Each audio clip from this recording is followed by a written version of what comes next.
खरं म्हणजे अतिशय मनाला वेदना देणारी आणि मनाला चटका लावून जाणारी ही अतिशय दुर्दैवी घटना आज महाराष्ट्रात घडली आहे. खरं म्हणजे असं कुणाच्या स्वप्नातही वाटलं नसेल की अजितदादा एवढ्या लवकर आपल्यातून जातील. ही महाराष्ट्रासाठी अतिशय दुःखद आणि दुर्दैवी घटना अजितदादांच्या जाण्याने झालेली आहे. खरं म्हणजे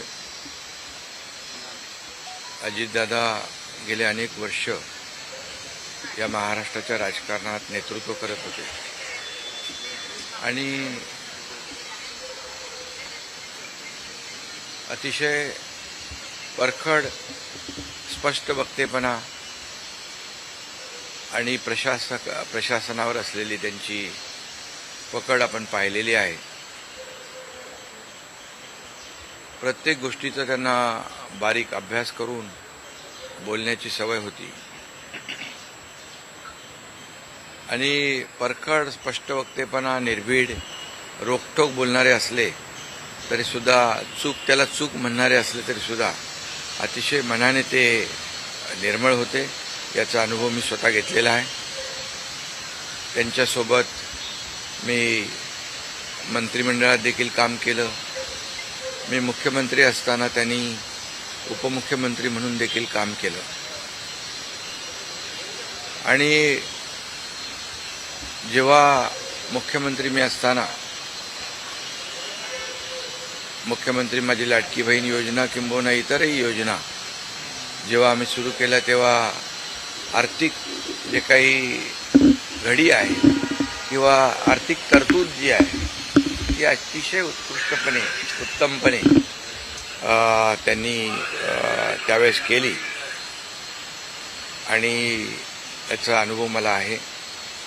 आणि एकदा करायचं ठरवलं की ते अजितदादा करायचेच.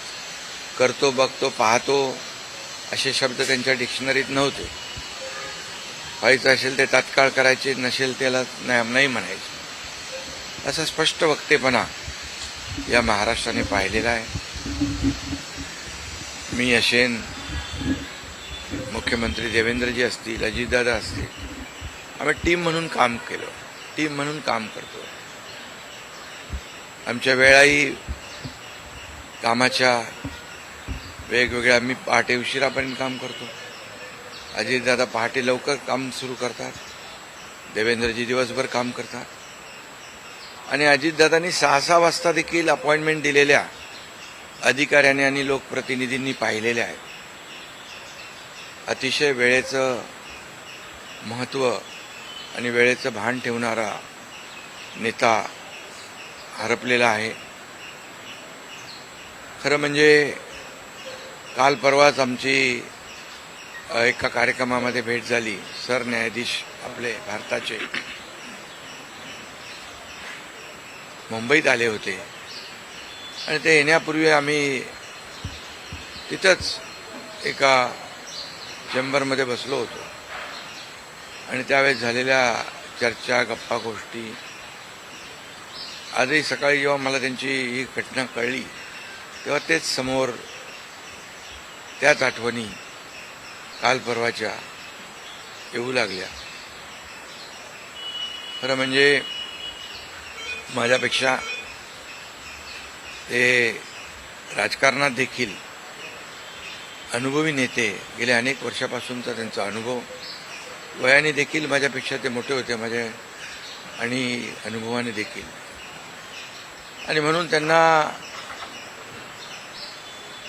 राज्यातल्या अनेक विषयांचा गाढा अभ्यास होता. अनेक विभाग त्यांनी हाताळले होते. याचा राज्याला फायदा होत होता. मंत्रिमंडळात देखील ज्यावेळेस काही विषय यायचे त्यावेळेस आपल्या राज्याची आर्थिक परिस्थिती अशी आहे, आपल्याला सर्वांना काटकसर करावी लागेल, असे अगदी निर्भीडपणे सांगणारे अजितदादा देखील आम्ही अनुभवलेत. शिस्तीचा नेता म्हणूनही आम्ही अनुभवलेला आहे. आणि त्यामुळे त्यांच्या जाण्याने फक्त पवार कुटुंबियांचंच नाही तर संपूर्ण महाराष्ट्राचं न भरून येणारं नुकसान झालेलं आहे. आणि माझ्यापेक्षा वयाने मोठे असल्यामुळे एक जी काय आमची गेल्या अनेक वर्षापासूनची जवळीक निर्माण झाली होती, त्यामुळे राजकारणातले आम्ही तिघजण एक टीम म्हणून काम करत असलो तरीसुद्धा एक मोठा भाऊ हरपल्याची गेल्याची भावना देखील दुःख देखील माझ्या मनामध्ये आहे. आणि मी त्यांना भावपूर्ण आदरांजली अर्पित करीत असतानाच मनामध्ये फार दुःखाच्या भावना आहेत. त्यांचं कुटुंब हे दुःख पचवण्याची क्षमता डोंगरा एवढं दुःख आहे, ही क्षमता ईश्वराने त्यांना प्रदान करावी. कुटुंबाचंच नाही संपूर्ण महाराष्ट्राचं झालेलं आहे नुकसान.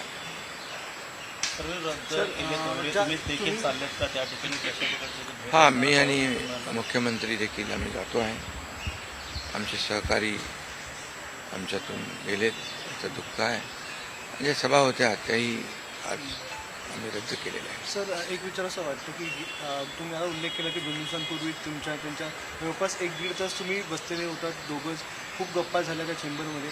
असं काही एक त्यांच्या किंवा मंत्रिमंडळात देखील असताना अशी काही त्यांची इच्छा, एखादी योजना किंवा एखादं त्यांना करायचं होतं की तुमच्याशी त्यांनी शेअर केली, आपण हे करूया मिळून महाराष्ट्रासाठी, असं काही? नाही, आम्ही आतापर्यंत एकत्र जेव्हा तेही उपमुख्यमंत्री होते तेव्हा मी मंत्रिमंडळात होतो.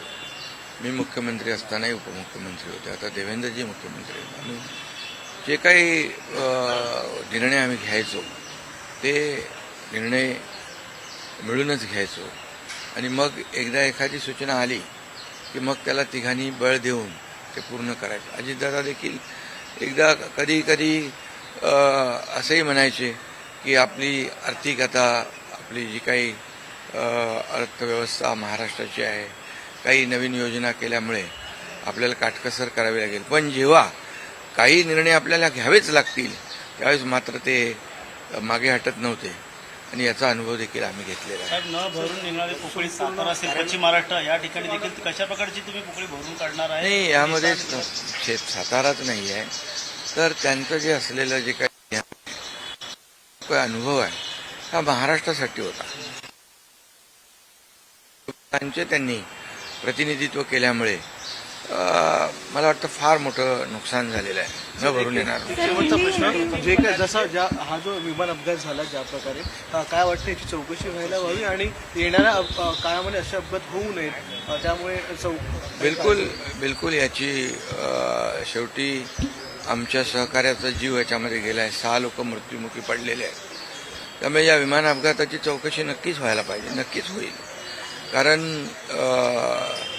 यापुढे देखील अशा प्रकारचे अपघात होता कामा नये, यासाठी हे गरजेचं आहे आणि त्यासाठी त्याची चौकशी देखील होईल. थोडक्यात हिंदीमध्ये सर, क्या कहोगे? अजित पवार जी का निधन हो गया. बहुत ही आज महाराष्ट्र के लिए एक काला दिन कहूँ, एक दुर्भाग्यपूर्ण घटना कहूँ, एक दुखद घटना कहूँ. ऐसी घटना जो हर एक के एक दिल को दुखाने वाली घटना आज महाराष्ट्र में घटी है. हमारे सहयोगी अजीत दादा पवार जी का प्लेन एक्सीडेंट में दुर्दैवी मृत्यु हुई है. ये हमारे लिए बहुत ही बेहद दुखद है और महाराष्ट्र के लिए भी दुखद है, उनके परिवार के लिए तो बहुत ही दुखद है. और अजीत दादा एक स्पष्ट वक्ता के रूप में जाने जाते थे, एक रोक टोक बोलने वाले. देखता हूँ, करता हूँ, ऐसे शब्द उनके डिक्शनरी में नहीं थे. जो होना है वो तुरंत करते थे, जो नहीं होना है उसे साफ ना कहते थे. लेकिन वो कड़े शब्दों में कहते भी, लेकिन मन के बहुत अच्छे थे. और इसका अनुभव मैंने लिया है। उनके उप मुख्यमंत्री कार्यकाल में मैंने मंत्री के रूप में काम किया। मैं मुख्यमंत्री था तभी उन्होंने उप मुख्यमंत्री के रूप में काम किया। आज देवेंद्र जी मुख्यमंत्री है, उनमें भी हम दोनों ने उप मुख्यमंत्री के रूप में काम किया है। हम टीम बनकर काम कर रहे थे, महाराष्ट्र को आगे बढ़ा रहे थे। इसमें एक हमारा टीम वर्क था और मेरा काम करने का तरीका जैसे देर रात तक काम करता था। अजीत दादा जल्दी सुबह उठकर उनकी शुरुआत होती थी। देवेंद्र जी भी दिन भर काम करते और सुबह उन्होंने 6 बजे अपॉइंटमेंट दी हुई, ये भी इस राज्य के अधिकारियों को पता है। एक समय को बहुत ही महत्व देने वाले, एक कद्दावर, बहुत ही कर्मठ नेता जो है, समय सूचकता रखने वाले नेता जो है, ये नेता हमारे में से अभी नहीं रहे और ये हमारा और महाराष्ट्र का, उनके परिवार का बहुत काफ़ी बड़ा नुकसान हुआ है। उनको कई अलग अलग विभाग जो है उन्होंने काम किया, उस पर उनको अनुभव था। हर एक विभाग की जानकारी लेके वो अपना स्टेटमेंट करते थे, अपना निर्णय लेते थे। मैं मुख्यमंत्री था तब लाडली बहन योजना या कई योजनाएं हमने तीनों ने मिलकर टीम बनकर शुरू कर दी। उसमें भी अजीत दादा ने बहुत ही योगदान दिया हुआ है।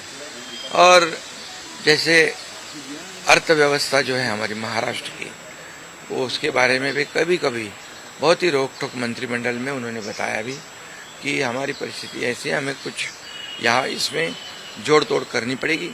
लेकिन जब जो चीज़ करनी ही है, जो समाज के लिए आवश्यक है, उसमें कभी भी उन्होंने हाथ पीछे नहीं खींचा। अर्थमंत्री होने के नाते उन्होंने काफ़ी योगदान दिया है। मेरे से वो राजनीति में भी अनुभवी थे और उम्र से भी मेरे बड़े थे।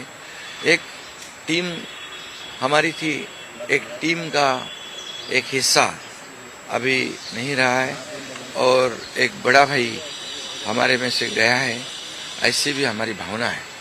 इसलिए मैं उनको बहुत दुख भरी श्रद्धांजलि अर्पित करता हूँ। उनके परिवार को इस दुख से बाहर आने की शक्ति ईश्वर प्रदान करे, ऐसे ईश्वर से प्रार्थना करता हूँ। सर, आठ बार उप मुख्यमंत्री रह चुके हैं। आपके कुछ दिन पहले उनके साथ महाराष्ट्र के साथ साथ आपके भाव आपके आंखों में भी नम जैसे आंसू नहीं, कैसे वो उनका स्वभाव ऐसे था। वैसे बाहर से सबको लगता था बहुत ही कड़क है और रुष्ट है, लेकिन दिल से बहुत काफ़ी वो नम्र थे और निर्बल थे। ये मैंने कई बार देखा है, अनुभव भी किया है। इसलिए ये एक महाराष्ट्र का एक बहुत बड़ा नुकसान उनके जाने से जो भर नहीं आ पाएगा, ये हुआ। 8 बार मुख्यमंत्री पूरे इस तरह के हादसे हाँ, बिल्कुल। इसकी जो दुर्घटना हुई है, इसकी जांच जरूर होगी, क्योंकि ऐसी दुर्घटना पुनरावृत्ति ना हो, दोबारा ना हो, इसलिए जरूर इसकी जांच होनी चाहिए और होगी। 8 बार उप मुख्यमंत्री, बहुत सारी यादें थी आपके मंत्रिमंडल में भी, उप मुख्यमंत्री थे, आज भी जो है। मैंने कहा ना कि जब मैं मुख्यमंत्री था तब उन्होंने जो हमने फैसले लिए, निर्णय लिए समाज हित के लिए, तब अजीत दादा अर्थ मंत्री थे, तो उनका भी काफी योगदान उसमें रहा है, ये कोई नहीं भूल सकता है। 8 बार उप मुख्यमंत्री रह चुके हैं। कुछ दिन पहले आपकी उनसे मुलाकात हुई थी, क्या बातचीत हुई थी? 1.5 घंटा आपसे। अभी हमारे सुप्रीम कोर्ट के चीफ जस्टिस यहाँ आए थे मुंबई में, अभी हम बैठे थे उनके आने से पहले। अभी काफी हंसी मजाक हो रही थी, चर्चा हो रही थी, वही बातें आज सामने आ रही है। 2 दिन पहले हम साथ में बैठे थे और आज अजीत दादा नहीं रहे, ये दुख की बात है।